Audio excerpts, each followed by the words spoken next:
vous avez entendu parler du concours SIPAN? J'ai vu une annonce sur Internet, parce que je vais régulièrement sur le site de Protecto, et c'est en arrivant sur leur page que j'ai vu qu'il y avait la promotion du concours. Et ça vous a donné envie d'y participer directement? Oui, parce que je fais découvert depuis des mélanges complexes depuis très longtemps, et je trouvais que c'était une démarche importante pour en faire la promotion. C'était chouette, quoi. Ça pouvait être rigolo. Et finalement, vous êtes gagnant du Oui. concours. Est-ce que vous vous attendiez à un tel résultat? Non, non, pas à ce point-là, non. Pourquoi? Déjà, la saison n'était pas facile parce qu'on a eu beaucoup de sécheresse. Bon, pour la plantation, pour avoir un beau couvert, c'était pas évident. Et puis voilà, je ne savais pas où je me situais, même par rapport à d'autres et par rapport à ce que je faisais. Donc voilà, c'est une surprise et c'est toujours agréable, quoi. Pourquoi peut-on le qualifier d'original? Je pense que c'est le mélange qui fait que c'est original, d'avoir multi-espèces, un mélange multi-espèces, c'est quelque chose qui ne se fait pas beaucoup. La plupart du temps, on voit deux espèces parce que c'est la législation et que beaucoup d'agriculteurs se contentent d'appliquer simplement la législation. Et voilà, je pense que l'originalité, elle est là, c'est d'aller plus loin que la législation et essayer de tirer le plus profit du couvert en ayant un mélange le plus diversifié possible. Et comment vous l'avez fait, ce mélange? C'est un mélange que je fais à base d'avoine. Je mets de la facélie, de la moutarde, du tournesol, du Niger, avec des légumineuses aussi, de la févrole, du trèfle blanc, trèfle d'Alexandrie. J'ai aussi parfois voilà, des fonds de sac qui restent des années précédentes, donc je mélange un peu le tout. Et c'est un mélange que je fais à la main, que je mélange dans la remorque très simplement. C'est assez réfléchi parce que déjà je vois beaucoup de compositions sur des forums agricoles sur lesquels je participe beaucoup. Il y a aussi des fiches techniques sur différents sites, notamment Protecto, mais aussi la méthode Merci qui permet d'évaluer les quantités de semences à amener dans le mélange. Et l'idée, c'est voilà, c'est d'avoir un mélange qui respecte certaines caractéristiques. Moi, ce que je recherche, c'est tenter d'amener de l'azote par les légumineuses, d'avoir une structuration des sols avec différents systèmes racinaires, mais c'est aussi d'avoir un système de destruction qui soit facilité avec des plantes qui gèlent. Donc j'essaie d'aller chercher toute une série de critères et de former mon mélange en fonction de ces critères. Par rapport à ce couvert, est-ce que vous avez dû faire face à des éventuelles difficultés pour le faire pousser? La difficulté cette année, c'est de trouver une bonne date de semis pour avoir de l'eau, parce qu'on a de plus en plus de sécheresse en été, ça devient difficile de faire lever les couverts. Maintenant, j'ai réussi un peu à contourner cette difficulté-là en semant en semoir de semi-direct et avec un délai très court après la moisson.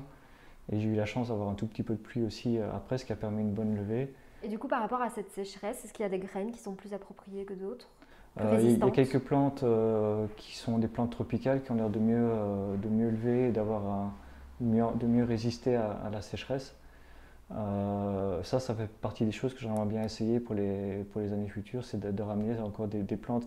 On parle du teff grasse qui résiste très bien à la sécheresse et qui a besoin de très peu d'eau.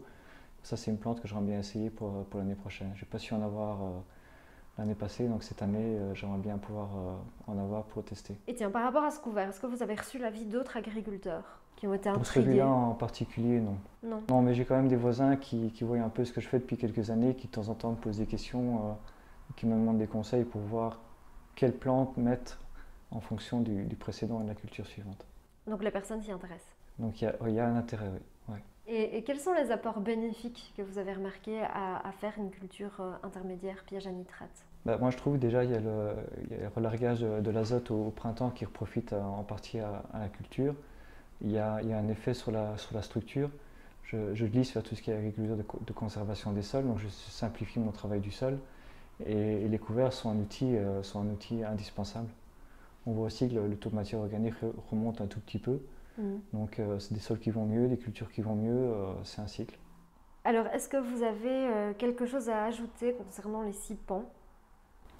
La législation n'est pas toujours bien faite, en tout cas pour ce que j'essaie de faire. Les dates, avoir des dates fixes, c'est compliqué.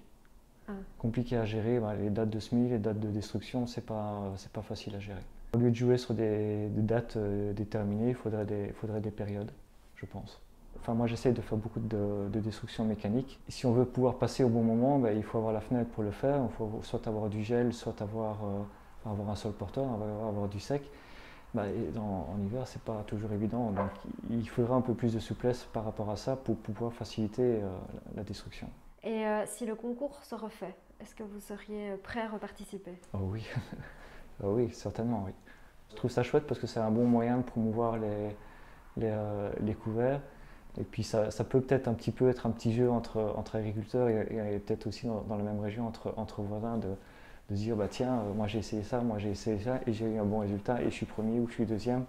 Et voilà, une petite compétition qui pourrait être intéressante pour justement développer, que les couverts se développent un peu plus dans la région. Et il y a un aspect un peu valorisant et gratifiant aussi pour l'agriculteur, Oui, du coup. oui.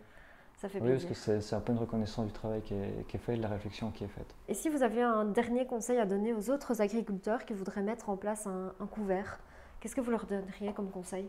Se lancer et y aller à fond. On a suffisamment de moyens et d'outils pour pouvoir les gérer facilement, même en termes de destruction. Il faut un petit peu réfléchir à la composition, mais il y a beaucoup d'outils sur les forums et sur Internet. Il faut aller voir, il faut aller gratter un peu. Il y a des fiches techniques fournies par Protecto qui sont vraiment intéressantes parce qu'on a vraiment les détails, ce que la plante peut amener, les densités de semis, etc. Donc il y a beaucoup d'informations intéressantes là-bas et il faut se lancer, il faut le faire. Super, merci beaucoup. Merci aussi.